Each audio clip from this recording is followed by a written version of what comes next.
بسم اللہ الرحمن الرحیم۔ ڈیئر ویورز، جیسا کہ ہم گاہے بگاہے آپ کو ایم ڈی کیٹ کے حوالے سے اپڈیٹ کرتے رہتے ہیں اور ایڈمیشن 2025 اور 26 کے حوالے سے آج کی ایک انتہائی اہم ڈیسیژن آیا اسلام آباد ہائی کورٹ کے اندر، جو انٹرا کورٹ اپیل تھی اس کے حوالے سے یہ پٹیشن دائر کی گئی فریشرز کی جانب سے۔ تو وہ پٹیشن جو ہے نا سنگل بینچ نے اس کو ڈسمس کیا تھا، اسی کو کنٹینیو کرتے ہوئے ایک انٹرا کورٹ اپیل دائر کی گئی، جس کو دو معزز جج صاحبان نے سنا، اور اس کی جو لاسٹ ہیئرنگ ہوئی تھی وہ 9 دسمبر کو ہوئی تھی۔ 9 دسمبر سے لے کے آج 18 ہے، 9 دن کے بعد جو ہے نا اس کا فیصلہ آیا ہے، اور جو فیصلہ ہے وہ میں آپ کو اپڈیٹ کرتا ہوں۔ اس سے پہلے میں آپ کو یہ بتاؤں کہ جب یہ پٹیشن ڈسمس ہوئی تھی پہلے، تو میں نے اس وقت ایک ویڈیو بنائی تھی، اور اس ویڈیو کے اندر میں نے بتایا تھا کہ اب جو ہے نیکسٹ فریشر کے حق میں آنے والا جو فیصلہ ہے اس کے 0.01% چانسز ہیں۔ تو یہ کچھ فریشرز کو ناگوار گزرا اور انہوں نے نیچے کومنٹس کیے، سر آپ کو ایسے نہیں کہنا چاہیے تھا۔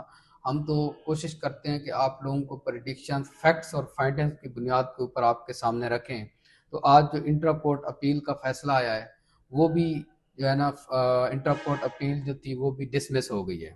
اب اس ڈسمسل کے بعد آپ لوگوں کو جو میں مشورہ دے رہا تھا کہ آپ لوگوں کا جو فوکس ہے وہ وی سی یو ایچ ایس اور پی ایم ڈی سی کے پریزیڈنٹ اور جو چیئرمین اسٹینڈنگ کمیٹی ہیں اس کی طرف ہونا چاہیے، لیکن بچوں کا جو فوکس تھا وہ کورٹ کی طرف، پٹیشنز اور ان طرف زیادہ تھا۔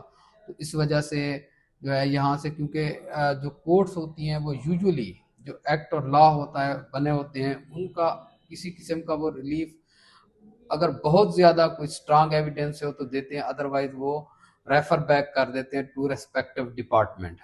جو میں پہلے دن سے آپ لوگوں کو کہہ رہا تھا کہ یہ کورٹ سے اتنا زیادہ ریلیف ملنے کے چانسز نہیں ہیں، تو وہی ہوا کہ آج جو ہے انٹرا کورٹ اپیل بھی ڈسمس ہو گئی۔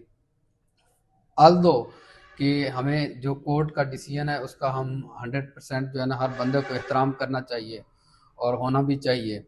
تو ایک جو ایک سمپتھی تھی اسٹوڈنٹس کی طرف، فریشر کی طرف، وہ آج بھی میری وہی سمپتھی ابھی بھی ہے کہ ان کو جو ریشو ہے ایڈمیشن کی وہ ایٹ لیسٹ اس ایکٹ سے، اس رول سے جو آلریڈی بنا ہوا ہے اسی کی بیس پہ ان کے ساتھ جو ہے وہ پراپر جو ریشو ہے وہ نہیں بن پائی۔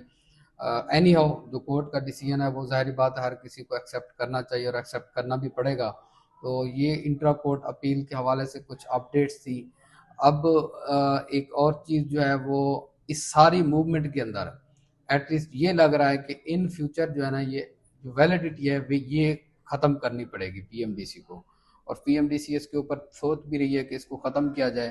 اب ایک ایشو تھا آلریڈی انرولڈ اسٹوڈنٹس کا، اس پورے لاہ عمل کے دوران، پروسیجر کے دوران جو فریشرز تھے بچے، ان کو کہیں بھی کسی قسم کا ریلیف نہیں ملا۔ تو جو پروسیس ہے ایڈمیشن کا وہ بھی اب جو ہے نا آخری مراحل کے اندر آئے، اس کی جو 3 لسٹیں تھیں وہ بھی لگ گئیں۔ اینی ہاؤ جو ایک ڈیسیژن تھا وہ جس کے کا انتظار کیا جا رہا تھا اتنے دنوں سے، تو وہ اب ڈیسیژن آ گیا ہے، اور اس ڈیسیژن کے اندر ریپیٹرز کو کسی قسم کا کوئی ریلیف نہیں ملا۔ تو بہرحال جو بھی فیصلہ ہے یہ آپ اس کو ہر بندے کو جو ہے نا ایکسیپٹ کرنا پڑے گا۔ اب آپ اپنی اسٹڈیز کے اوپر جو ہے نا فوکس رکھیں۔ اگر یہی انرجی جو ہے وہ وی سی اور اس طرف لگائی جاتی، وی سی کو ملنے کے اندر اور پی ایم ڈی سی کے پریزیڈنٹ کو ملنے کے اندر، اور چیئرمین اسٹینڈنگ کمیٹی جو فریشرز کے لیے ڈے 1 سے ایک اچھا سافٹ کارنر رکھتے تھے اور وہ سٹانس بھی لے رہے تھے، تو شاید اس کے رزلٹ ڈیفرنٹ ہوتے۔ اینی ہاؤ ہوتا وہی ہے جو منظور خدا ہو، اس میں انسان صرف کوشش ہی کر سکتا ہے۔ اپنی طرف سے جو ہے نا آپ لوگوں نے کوشش کی، اس کو سراہنا چاہیے کہ آپ لوگوں نے ایفرٹ کی۔ اگر اس کا پھل ملنا نہ ملنا وہ پھر نصیب کی بات ہوتی ہے۔ تب تک کے لیے آپ اجازت دیں اپنے ہوسٹ ڈاکٹر ریاض ملک کو۔ اللہ حافظ۔